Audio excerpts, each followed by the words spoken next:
Samantala, bukod sa lawa ng Taal, may ginagawa na ring paghuhukay sa isang lugar sa probinsya ng Batangas na tinitignan rin umanong pinaglibingan ng mga nawawalang sabungero. Hindi rin iniaalis ng DOJ ang posibilidad ng koneksyon sa kaso nito sa drug war ng dating administrasyon. May report si Luisa Erispe. Nakatuon ang Department of Justice sa Taal Lake, Batangas. Kaugnay ng mga nawawalang sabungero, may ginagawa ring paghuhukay ngayon sa isang lugar sa probinsya.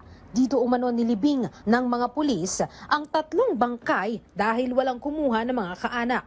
Ayon sa DOJ, tinitignan nila ang posibleng koneksyon nito sa missing sabungero. May nakahanap sa isang parte ng Batangas na hindi na-claim, 3 tao to.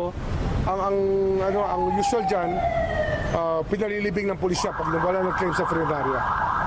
So pinapa-action natin ngayon. We have to find out who these people are. They were never claimed. Sa oras naman na mahukay ang mga labi, itutugma din ito sa mga DNA ng mga kaanak ng mga sabungero.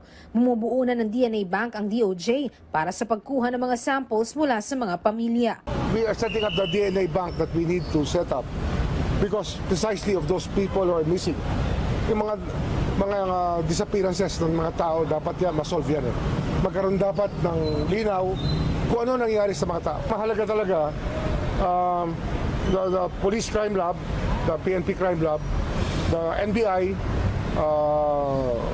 the NBI Forensics Group will work on this together with the proposed National Forensics Institute. Hindi naman inaalis ng DOJ ang posibilidad na may koneksyon pa rin ang kaso ng mga nawawalang sabungero sa drug war ng Administrasyong Duterte. Ayon kay Remulla, lumalabas na iisa ang sospek sa mga likod nito. Yung actors, yung mga taong involved sa what we call enforced disappearances, ay parang nagkatugma na isang grupo ginamit sa pareho. They were part of the drug war and they were part of the disposition group dito sa Isabel. Tanong ngayon, ano na nga ba ang iniimbestigahan ng DOJ? Missing sabungero o ang drug war ng nakaraang administrasyon? Ang sagot lang ng DOJ. We're more on the missing sabungero, but because there's an intersection, we have no choice but to include everything to make a clean breast out of it. Luisa Erispe para sa Pambansang TV sa Bagong Pilipinas.